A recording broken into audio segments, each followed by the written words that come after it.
Hey guys, how are you? I am Tara with Tara Simon Studios, and today I am very excited to be reacting to Morissette Aman performing Akin Lang, and this is live on Wish 107.5.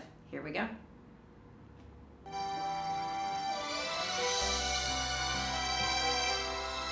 She's so pretty.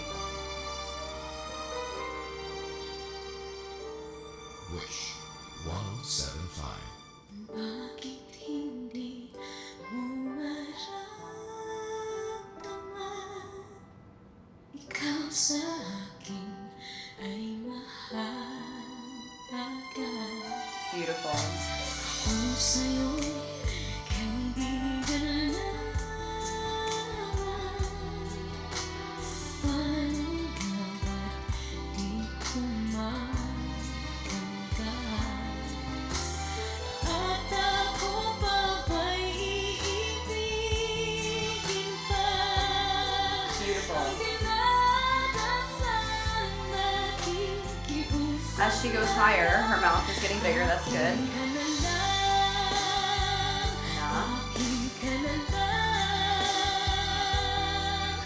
So you saw how her chin went up a little bit there. Again, she's sitting. It would be better if she could stand for this, but I know that she's doing this with the radio mic. Akin la is a little bit chinny there. Akin la is much more relaxed and easy for me to get out. I don't have to move my chin up, which simulates the physical motion of strain if I would have just dropped a little bit more there. So she could have dropped just a hair there. The pitch was fine, the note was fine. It would have been probably a little easier for her to get out if she would have dropped it a little bit more. Good.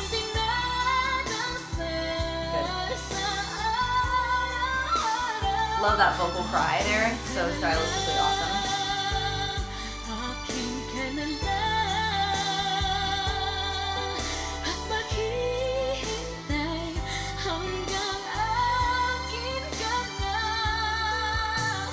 Love her vibrato. She has a great sense of musicality. You know, she grows and swells and then she wilts back down. Very nice.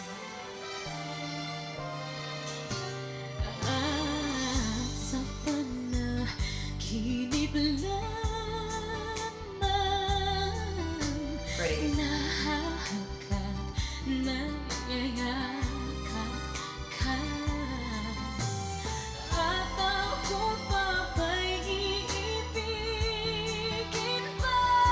Beautiful. Nice open up there.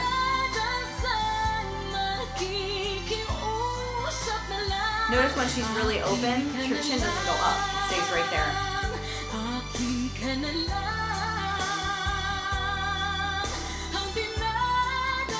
Yeah. I love that.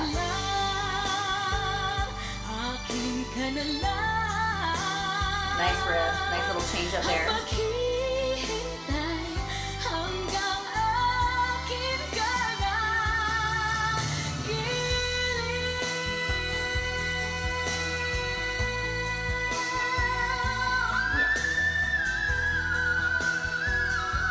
Wow.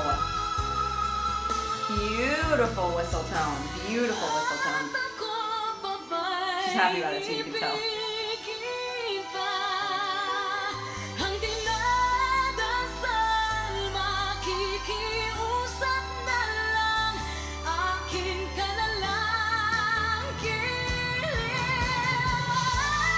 Yes, yes. Gorgeous, long, big mouth. Uh-huh. Yes, like it there. Big breath. She's still going. Now breathe. Wow.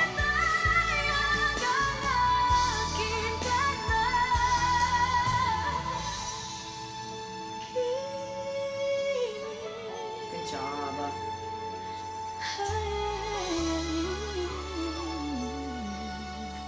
Wish exclusive on Wish 107.5.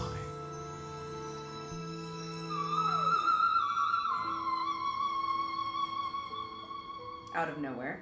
Wow, wow, wow, wow. So beautiful upper extension to her voice. Comes kind of out of nowhere. She is a really masterful belter. She's very, very good at her chest range. And she can access and is very good, of course, at other ranges too. But I'm going to give a little bit of a comparison here, and I want to know what you guys think, so comment in the box below. I've done some videos on Morissette. I've done some videos on So Yang. What do you guys think? If, as far as preference is concerned, who do you think is better? Whose voice do you like better? Because they're different. They're definitely different, but they're both so vocally proficient. Their ranges are both so large, and the way they use their range is also stylistically a little different. For instance, Morissette I think has a little bit more of a contemporary poppy edge to her voice, in that she utilizes her chest range much more often in the songs that I've heard her sing than So Yang does. However, So Yang is a master at mixing that chest mix and going so high up so powerfully, and they both have really high upper extensions. So I'm interested to know what you think about that. Who do you like more?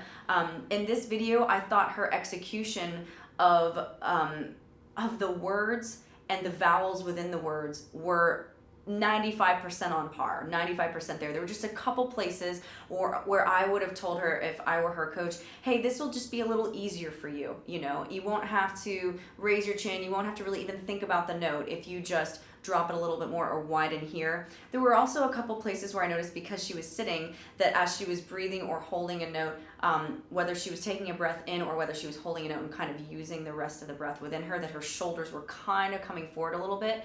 And that's very indicative of when your hands are together in your lap and you kind of want to do this number. So if you are a singer and you have to sing sitting, a lot of songwriters rounds do this. You're sitting on the stool playing the guitar, or just sitting there casually. Coffee shops, radio shows like this, I've had to do that myself, and I actually, because I'm so short, I can fake it to where I'm actually standing and people think I'm sitting, because I don't like sitting while singing.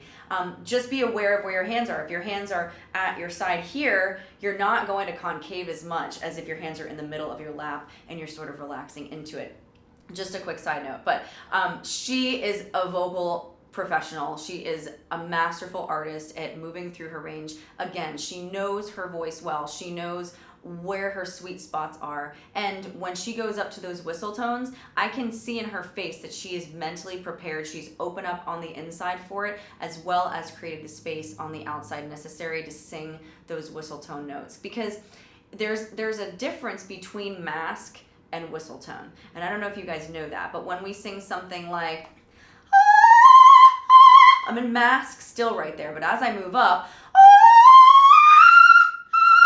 I'm definitely in whistle there. And do you hear how it thins out between to, yeah, it's a lighter, more, it's really not airy, but it's definitely a lighter, more thinly placed sound. And I don't mean thin bad, I mean thin because it has to be, because it's so high, right?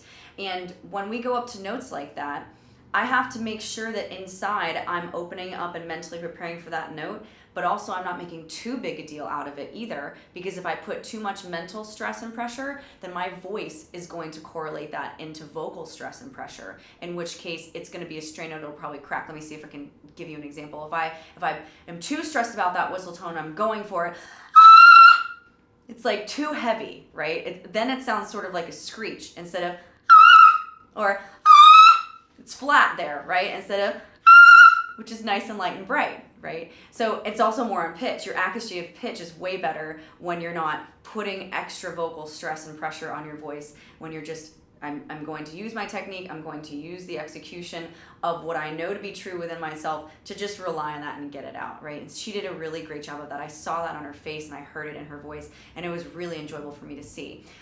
Whistle tone is elusive. It's kind of like mixed. Not a lot of people know they have it, even if they do. So if you want to know what your vocal capabilities are, you definitely need to train with a coach. Doesn't have to be me, but if you'd like it to be me or one of my coaches that I've hand trained at Tara Simon Studios, go ahead and click on the link below. You can also enroll into an 8-week course that I've developed for people who want to kind of do it passively and do something more long-term. It's a couple months long if you do one module a week, and it is called Sing Smarter Not Harder, the foundation, and a great course for anybody that's either just new to singing or they're a singer that sings all the time, but they aren't sure if they're producing sound properly. Maybe you're getting too tired too quickly. Maybe you can't hit notes or you're getting out of breath more than you'd like to be. Maybe you'd like to increase your range or learn how to riff or learn the difference between the feelings of the registers. All that's in there. It's very content rich. I can't help myself. So I have a hard time holding back information, so there's a lot in that course as well. It's the same information that you'd be getting in a private one-on-one session that's tailor-made to you. So thank you so much for the awesome recommendations for these videos, guys. I truly love it. It is a joy to film these for you and to give you my candid reaction to these amazing, talented artists. So I can't wait to do the next ones, and keep the comments coming. I love you guys. I love your comments. I love reading and responding to them, and I look to see what my next videos are going to be based off of what you say. So keep the comments coming, subscribe below, and I will see you on the next one.